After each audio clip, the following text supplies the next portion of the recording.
Kisruh ijazah palsunya Pak Jokowi aja belum kelar ya guys. Lagi-lagi nih orang nih bikin fitnah kayak begini. Ini ada yang bilangin katanya karena Pak Jokowi Dodo udah panik karena Roy Panci CS gitu kan.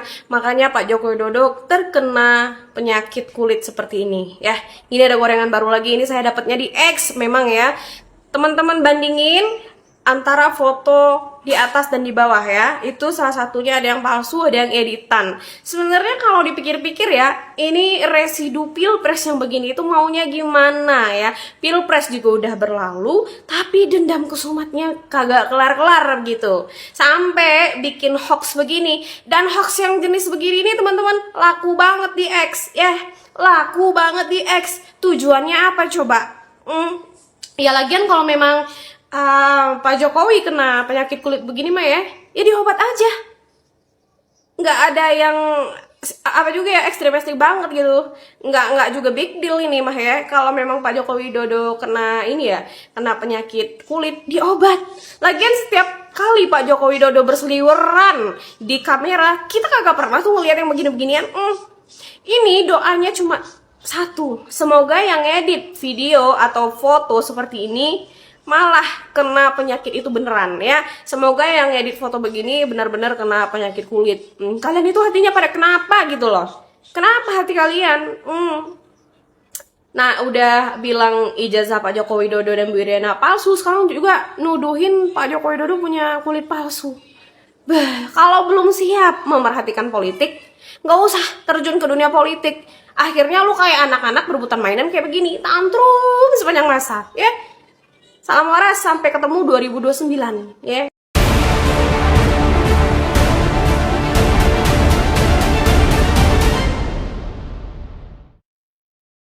Parianto, belum ada nama terlapor. Jangan-jangan ini yang menyebabkan prosesnya berjalan agak lama sampai tadi 20 lebih saksi diperiksa. Nggak perlu buru-buru menetapkan tersangka itu. Karena menurut saya ya, ini kasus ini nanti jadi banyak sekali tersangkanya nanti. Ya. Karena dari perdebatan di atas media selama ini dalam rangka membahas kasus ini, itu banyak sekali bertebaran tindakan-tindakan pidana yang isinya ujaran kebencian, fitnah, provokasi dan sebagainya. Dan itu polisi itu ya, satu ada LP, dia akan cari bukti-buktinya.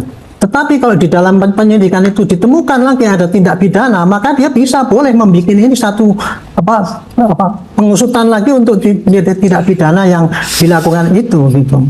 Dalam rangka untuk pembuktian pada masyarakat bahwa setiap tindak pidana itu harus diklarifikasi apakah ini betul apa tidak dan harus dibawa ke persidangan.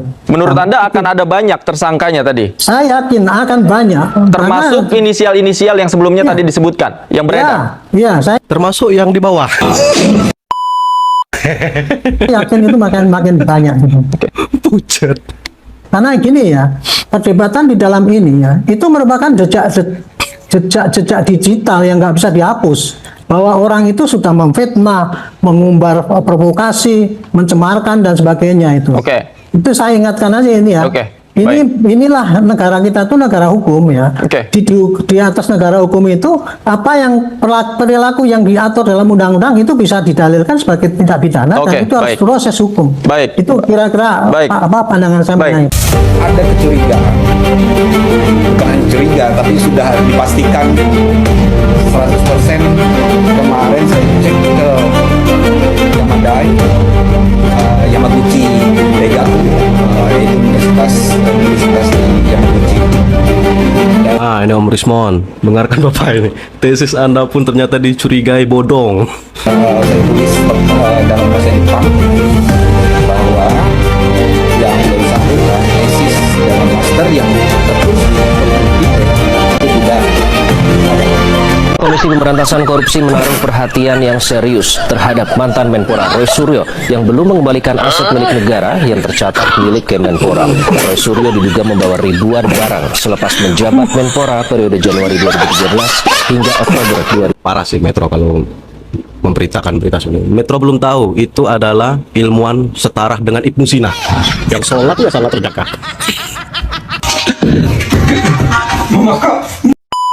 menginventarisasi ribuan barang milik negara dari rumah dinas Menpora periode 2013 hingga Oktober 2014. Roy Suryo yang diduga belum dikembalikan. Jumlah unit barang tersebut sebanyak 3.226 unit dengan nilai 8,5 miliar rupiah. Itu ibu-ibu, maaf ya saya minta maaf, oknum-oknum relawan Anies semuanya. Ini berarti di balik proyek ijazah ini ada relawan Anies gitu? Oknum-oknum, tidak semuanya. Oke. Yang sakit hati dengan Jokowi, yang dibawa oleh Kojenudin, dibawa oleh Roy Suryo dan kawan-kawan untuk Ini mantan anak abah loh. Saya ingat betul, ini bapak ini pernah demo pokoknya. aksi di UGM, aksi di mana-mana. Ini orang-orang, coba Om Irjen tanya, kenal Frit Alorboy tidak? Waktu demo di KPU, saya yang pimpin mereka, saya yang korlap, gulingkan Jokowi di depan KPU, Bawaslu, DPR. Saya korlap utama, demo pertama, demo kedua, ketiga baru saya lepas, saya kasih ke orang lain. Itu grup namanya Civil, sekarang mereka sudah buat koalisi, itu dari dasarnya. Koalisi apa? Yang itu koalisi yang di grup ada Om Roy Suryo dan sebagainya, apa saya lupa grup itu. Oh, Koalisi iya. Merdeka kah? Koalisi Kemerdekaan apa demokrasi kah apakah? Itu sebelum grup itu muncul, terlebih dahulu civil society. Kami yang buat, saya yang punya gagasan. Ide pertama. Oke. Berarti ini murni pasukan sakit hati Barisan membenci sakit Jokowi hati, begitu? itu orang-orang tuh. Ijazah ini 80. hanya sebagai salah satu. Ya, alasan saja Alasan untuk saja. menggulingkan Gibran, menghajar Prabowo supaya ketika ekonomi guncang mereka akan gulingkan seperti kasus 98. Target mereka Prabowo digulingkan, Gibran digulingkan. Itu. Artinya kepakaran telematika Pak Roy ini adalah salah satu bentuk juga yang membawa nama UGM nih. Beliau itu kenapa harus mengklaim, kalau tidak mengklaim diri sendiri, siapa yang mau pakai dia? Kan dia sudah tidak dipakai oleh negara. Bagaimana supaya dia dicintai oleh rakyat? Ya harus memproklamasikan diri, mengatakan diri sendiri, memandatkan diri sendiri, mengklaim diri sendiri bahwa pakar, supaya masyarakat kita ini sebagian besar tuh mudah termakan oleh permainan satu dan dua orang. Betul. Ketika masyarakat itu rasa sakit hati, kita masuk, mereka akan lari ke situ. Jadi gampang dimainkan. Nah, mengenai UGM, saya kira UGM perlu menyesal. Menyesali siapa? Menyesali Pak Roy Suryo atau Pak Rismon? Tiga-tiga. Dengan Dr. Tifa? Iya. Menyesali mereka. Berarti UGM harus mengambil langkah nih. Menurut saya, UGM harus ambil langkah. Memberhentikan mereka dari alumni UGM. Selesai. Memberhentikan mereka Dari Kagama. dari Kagama. Ya. Sedih kali ini Dokter Tifa menangis. Suaranya bergetar karena ijazah Pak Jokowi. Tapi hebat loh, itu Bude Tipa cocok itu. Lulus kalau casting sinetron. Mungkin sudah takut akan mau masuk bui. Melihat ijazah hasil Presiden Jokowi sangat inginkan. Kenapa Presiden Jokowi? Kenapa? Kalau Anda melihat saya, kenapa? Apakah Anda ingin saya Gak ada masalah, Pak. Gak ada masalah. Tetapi tolong Pak Jokowi, tunjukkan ijazah asli Anda. Tunjukkan. Ibu ini, ibu rumah tangga ini, perempuan ini. Kemarin ngaku ilmuwan, ngaku ahli, ngaku juga apa itu peramal. Sekarang ibu rumah tangga. Bude. Hanya karena ingin menegakkan kebenaran, mau di. Apakah Pak Jokowi Dodo ikhlas melihat saya di tanpa beliau menunjukkan ijazahnya? Masya Allah. Masya Allah. Bentar, masih sedih aku.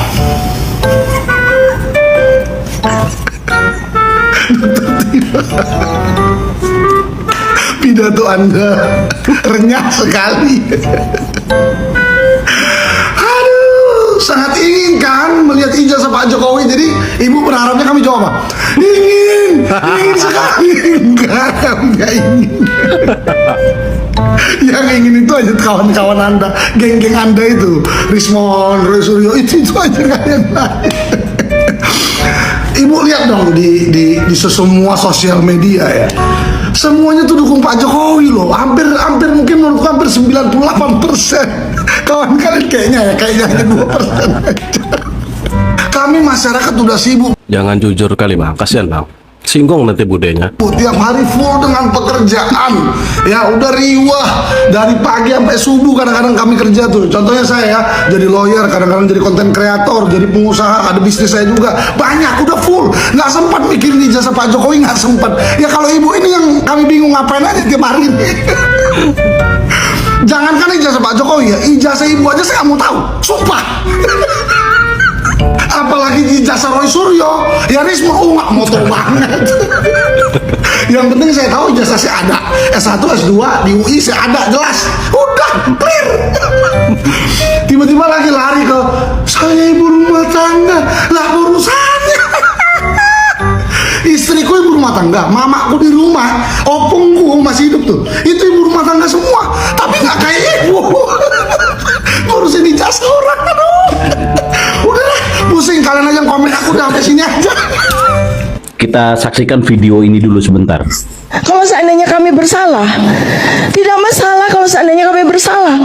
Tetapi yang menyatakan bahwa saya salah atau benar itu cuma selembar ijazah asli saja. Seandainya memang betul ada ijazah asli, dengan senang hati saya pakai baju orange. Dengan senang hati saya masuk lapas. Nggak ada Ini kita pegang nih omongan Bude. Kita pegang tuh omongan Bude. masalah kalau saya dianggap memfitnah ibu rumah. Oke, sudah ditonton ya. Jadi kalau kita lihat ya, Tifa ini dia memang orang yang sebenarnya sedikit ada permasalahan dengan kejiwaannya. Kenapa seperti itu? Nah, pada posisi sekarang dia mencoba memainkan dirinya sebagai ibu rumah tangga yang tidak memiliki tendensi apapun terhadap apa yang dilakukan selama ini terhadap Pak Jokowi dan keluarga. Seakan-akan dia benar, seakan-akan dia suci, di balik kerudungnya, di balik gaya muslimahnya. Sebenarnya kita tahu ada kebencian di hati dia. Ya, dimulai ketika Pak Anies yang dia dukung kalah. Dan selalu yang didukung dia selalu kalah. Emang mereka menjadi biang kekalahan setiap calon presiden yang didukung mereka. Gitu ya. Jadi sekarang kita harus paham masyarakat.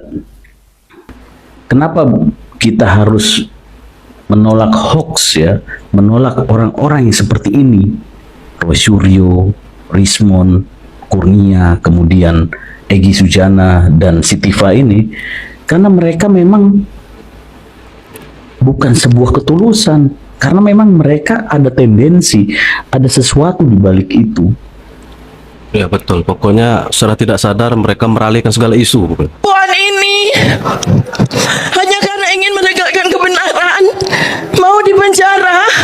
Apakah Pak Joko Widodo ikhlas melihat saya di penjara tanpa beliau menunjukkan ijazahnya? Lalu Pak Jokowi denger kan ya Pak Jokowi ya?